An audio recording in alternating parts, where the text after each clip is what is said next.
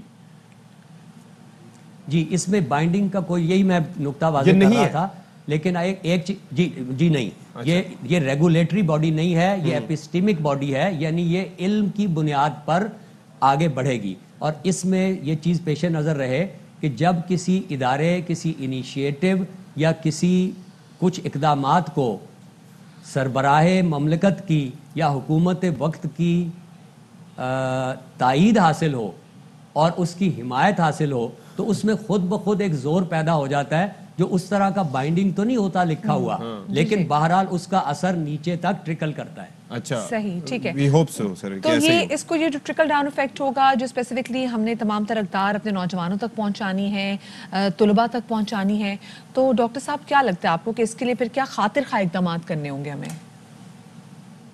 G it's uphill task, اور اس کے لیے جو اقدامات ہیں وہ ان سب ڈومینز میں سب سے زیادہ میڈیا پہ فوکس کرنا ہوگا کہ جو منفی اثرات نئی نسل اور اس سے پہلے اور بچے ان تک پہنچ رہے ہیں اس کا سب سے بڑا وسیلہ ذرائع ابلاغ ہے, اور اس کی جملہ شکلیں ہیں کارٹون سے لے کر اس پر, اور نصاب سازی کا کام تو بہت کچھ ہو چکا ہوا ہے, اس میں کوئی بڑا کام کرنے کا نہیں ہے, اس میں صرف ایسا. اور سر ایون سوشل میڈیا کے حوالے سے بھی کوئی تجاویز زیر غور ہوں گی؟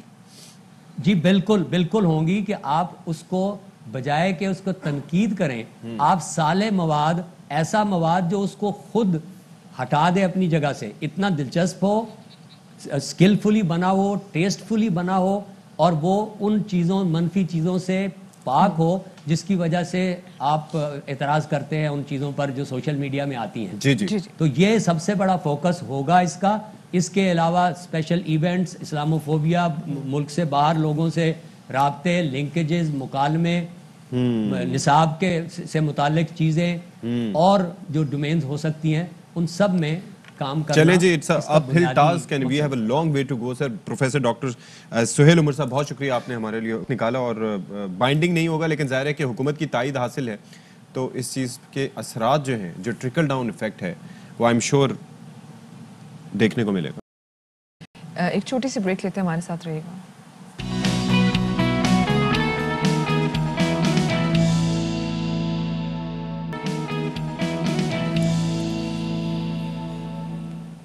Welcome back after the break. سمندر اور ساحل کو آلودگی سے بچانے کے لیے اور ساتھ میں جو آبی حیات ہیں ان کو تحفظ دینے کے لیے ہم دیکھ رہے ہیں کہ پاکستان میری ٹائم سیکیورٹی ایجنسی کی 11ویں 12 کو جو مشقیں ہیں یہ جاری ہیں, جن میں 13 ممالک کے 16 مبصرین بھی شرکت کر رہے ہیں. بالکل جی. اور جو بنیادی مقصد ہے بیسکلی, آپ سوچتے ہوں گے کہ کس وجہ سے ہو رہی ہیں. بھائی مقصد یہ ہے کہ یہ جو سمندر اور ساحل پر تیل کے کسی بھی رساؤ کو روکنے کے لیے کس طریقے سے کوششیں کرنا چاہیے. اچھا, سوئفٹ ایکشن بہت ضروری ہوتا ہے, کیونکہ اکثر ہم واقعات ہو جاتے ہیں, اس کے بعد رسپانس ٹائم بڑا میٹر کرتا ہے. ویسے ہمارا رسپانس ٹائم ایمرجنسی سروسز کا اتنا سلو ہوتا ہے, لیکن اس معاملات میں ہمیں دیکھنا ہوتا ہے کہ ہمیں اگر اپنی میرین لائف کو بچانا ہے تو اس کے اندر ہمیں جلدی رسپانس دینا ہوگا, اور اسی کے متعلق یہ مشقیں بھی کی جا رہی ہیں. بالکل جی, اسی والے سے مزید رپورٹ کر رہے ہیں انجم وہاب. جی اس وقت ہم موجود ہیں کراچی بندرگاہ پر. میرے عقب میں آپ کو جہاز نظر آ رہا ہوگا, یہ پاکستان میری ٹائم سیکیورٹی ایجنسی کا PMSS کولاچی ہے. آج ہم اس جہاز کا وزٹ بھی کریں گے, اور اس کا بنیادی مقصد یہ ہے کہ 12 کوڈ ایکسرسائز پاکستان میری ٹائم سیکیورٹی ایجنسی کے تحت منعقد کی جاتی ہے. یہ 11ویں دفعہ پاکستان میں منعقد کی جا رہی ہے, جس میں مختلف ممالک کے مندوبین بھی حصہ لے رہے ہیں. اس دفعہ تقریباً 16 ممالک سے مندوبین آئے ہیں.